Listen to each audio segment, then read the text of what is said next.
Hello दोस्तों, आज हम आप लोगों के लिए बहुत ही सेंसिटिव टॉपिक पर वीडियो लेकर आए हैं। जो कि दोस्तों हमारा टॉपिक रहने वाला है कि इंडिया में इन दिनों इतने ज़्यादा रेप केसेस क्यों हो रहे हैं, इनके क्या कारण हैं और इन्हें किन उपायों से रोका जा सकता है और क्या क्या यहाँ पर इस टाइम पर हो रहा है। दोस्तों जैसे ही हम न्यूज़ चैनल खोल रहे हैं तो कहीं ना कहीं हमें यहाँ पर बहुत ही ज़्यादा इस तरीके की न्यूज़ सुनने को मिल रही है, जिसमें कि कहीं ना कहीं बच्चों के साथ या फिर जो जवान लड़कियां हैं उनके साथ बहुत ही ज़्यादा यहाँ पर बदसलूकी रेप केसेस किए जा रहे हैं। तो दोस्तों इसे हमें डिटेल में समझना पड़ेगा कि आखिर हो क्यों रहा है और आजकल ये बहुत ज़्यादा हमें दिखाई क्यों दे रहा है। सबसे पहले दोस्तों, रेप केसेस होने का सबसे मेन कारण है भेदभावपूर्ण व्यवहार। हम लोगों में दोस्तों जो कि कुछ पुरुष समाज होता है, जो पितृसत्तात्मक पुरुष समाज है, उसमें हमेशा से माना गया है कि स्त्री को दोयम दर्जे का नागरिक समझा गया है। स्त्री को दोस्तों समान रूप से सम्मान नहीं दिया जाता है, समान रूप से शिक्षा नहीं दी जाती है, समान रूप से अधिकार नहीं दिए जाते हैं, जिसकी वजह से यहाँ पर हम उनके साथ भेदभावपूर्ण व्यवहार करते हैं, उन्हें हमेशा अपने से नीचे समझा जाता है, जिसकी वजह से उन पर अत्याचार करने को अपना राइट भी कई लोग अपना समझ लेते हैं। इसकी वजह से दोस्तों बहुत ही ज़्यादा यहाँ पर ये केसेस देखने को मिल जाते हैं। इसके लिए दोस्तों जो एज होगी, आप मान सकते हैं जो हमारी इस टाइम का जो जनरेशन है, उस जनरेशन में इतना ज़्यादा भेदभावपूर्ण व्यवहार नहीं है, लेकिन इससे पहले वाली जो जनरेशन है उसमें बहुत ही ज़्यादा इस टाइप का व्यवहार है। शिक्षा की कमी है, जिसकी वजह से यहाँ पर रेप के केसेस बहुत ही ज़्यादा देखने को मिलते हैं। इसके अलावा दोस्तों जो दूसरा सबसे बड़ा कारण है वो है कानून का डर ना होना। आज की डेट में दोस्तों जो क्रिमिनल हैं उनके अंदर कानून का डर बहुत ही कम रह गया है, क्योंकि उन लोगों को पता है कि कानून से न्याय मिलना बहुत ही ज़्यादा मुश्किल हो गया है और ये बहुत ही ज़्यादा लंबा प्रोसीजर होता है, जिसमें कि उनके बचने के चांसेस बहुत ही ज़्यादा होते हैं। उतने टाइम में वो पीड़िता के परिवार को धमका सकते हैं, डरा सकते हैं, या फिर पीड़िता का परिवार इतने सारे चक्कर मार मार के खुद ही परेशान हो जाता है और केस को वापस ले लेता है और केस दब जाता है। इसकी वजह से दोस्तों बहुत सारे क्रिमिनल छूट जाते हैं, जिसकी वजह से कानून का डर धीरे धीरे खत्म होते जा रहा है और लोग इस टाइप की वारदात को अंजाम देते हैं। तीसरी चीज़ है दोस्तों, सबसे पहले जब भी यहाँ कहीं पर रेप केस होता है या कुछ भी बदसलूकी होती है तो पीड़िता को इस तरीके से समझाया जाता है कि वो रिपोर्ट ना करे।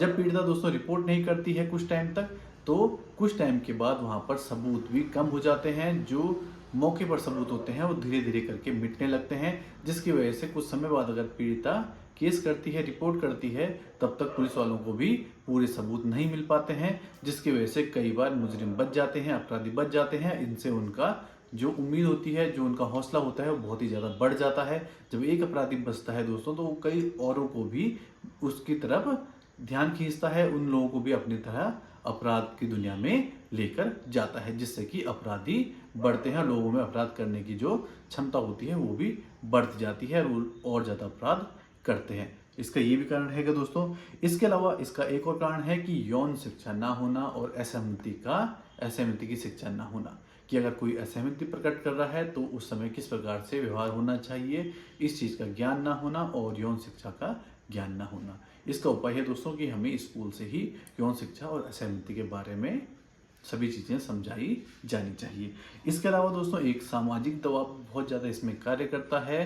कई बार लड़की के ऊपर जब बदसलूकी होती है, उसके साथ कुछ गलत होता है, तो सामाजिक दबाव बनाया जाता है कि इससे तुम्हारी ही बेइज्जती होगी, तुम्हारा ही सम्मान इससे खराब होगा, इसलिए इस पे केस ना किया जाए। इस बात को ज़्यादा से ज़्यादा दबाने की कोशिश सभी के द्वारा की जाती है। जो भी अपने लोग होते हैं वो सम्मान को सबसे पहले प्रायोरिटी पे रखते हैं, जिससे कि सम्मान खराब ना हो, इस बात को दबाया जाए और यहाँ पर कानून व्यवस्था को नहीं देखा जाता है। इसके अलावा दोस्तों सबसे मुख्य कारण जो इसका रहता है, जिसकी वजह से बहुत ज़्यादा रेप केसेस हो रहे हैं, वो है कि जब भी कोई व्यक्ति मोलेस्टेशन करता है, किसी के साथ छेड़छाड़ करता है, तो इस चीज़ को सामने जिसके साथ किया गया है उसके द्वारा बहुत ज़्यादा गंभीरता से इस चीज़ को नहीं लिया जाता है, या अगर उसने गंभीरता से लिया है तो इस पे कोई भी कानूनी कार्रवाई नहीं करवाई जाती है, इसमें शिकायत नहीं करवाई जाती है। जब भी कोई व्यक्ति किसी से छेड़छाड़ करता है या किसी प्रकार की बदसलूकी करता है और उसकी शिकायत नहीं होती है, उसे सज़ा नहीं मिलती है, तो इससे उसकी हिम्मत बढ़ती है और नेक्स्ट टाइम वो रेप और मर्डर जैसी वारदात को अंजाम देता है। तो एक एक करके दोस्तों हमने अभी 6 चीज़ें देखी हैं जिनकी वजह से ये केसेस बहुत ही ज़्यादा हो रहे हैं। इनके उपाय भी देखते हैं, इनके क्या क्या इलाज हैं, जिससे कि यहाँ पर ये केसेस कम किए जा सकते हैं। सबसे पहली बात बताइए दोस्तों हमने आपको कि महिलाओं के प्रति भेदभावपूर्ण व्यवहार है।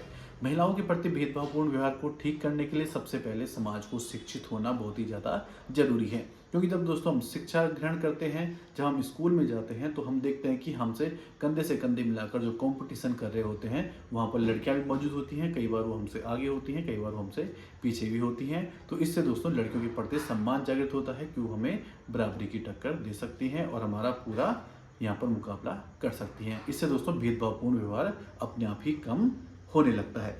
इसके अलावा दोस्तों यहाँ पर दूसरी जो दिक्कत थी दोस्तों, वो कानून का डर था। कानून का डर ना होना था, जिसकी वजह से ये केसेस ज़्यादा होते हैं। तो यहाँ पर दोस्तों हाँ, सभी लोगों को कानून के प्रति यहाँ पर संवेदनशील होने की ज़रूरत है। अगर कहीं पर भी किसी को भी न्याय नहीं मिलता है, तो हमें यहाँ पर ज़्यादा से ज़्यादा घेराव करने की ज़रूरत है, ज़्यादा से ज़्यादा आंदोलनों की ज़रूरत है, जिससे कि कानून व्यवस्था को अच्छी तरीके से बनाया जा सके और नए नियमों को जोड़ा जा सके, जिससे कि 15 से 20 दिन में सभी जो भी लड़की के प्रति कोई भी इस तरीके की शिकायत आती है, कोई भी इस तरीके का व्यवहार आता है, कोई भी इस तरीके की वारदात आती है, तो उसका 15 से 20 दिन में निपटारा जरूर हो जाना चाहिए। 15 से 20 दिन में पता चल जाना चाहिए कि यहाँ पर मुजरिम को सज़ा मिली है या नहीं मिली है। तो तभी जाके दोस्तों यहाँ पर कानून का डर बना रहेगा। क्योंकि अगर ज़्यादा टाइम लगता है दोस्तों न्याय को मिलने में, तो कई बार सबूतों की कमी हो जाती है, कई बार कई सारी चीज़ों की कमी हो जाती है। और दोस्तों देर से न्याय मिलना भी एक तरीके से अन्याय ही होता है, और देर से न्याय मिलने की वजह से ही कई सारी प्रॉब्लम खड़ी हो रही हैं। तीसरी चीज़ है दोस्तों, पीड़ितों का पहले रिपोर्ट ना कर पाना। इसके लिए सबसे जरूरी है दोस्तों कि जो भी पीड़िता होती है उन्हें बढ़ावा दिया जाए, और नॉर्मल सभी लड़कियों को बढ़ावा दिया जाए, जिससे कि उन्हें पता हो कि अगर कोई भी उनके साथ कुछ गलत करता है, कुछ बदसलूकी करता है, तो इसमें उनका दोष नहीं है। जिसने बदसलूकी की है, जिसने कुछ गलत किया है, ये उसी का दोष है, और डरने की जरूरत उसे है, ना कि उन्हें है जिनके साथ कुछ गलत किया गया है। अगर हम ये शिक्षा दे पाएंगे समाज में, तभी जाकर यहाँ पर केसेस किए जा सकते हैं, रिपोर्ट की जा सकती है, जिससे कि इस टाइप के जो अपराध होते हैं उन्हें रोका जा सकता है।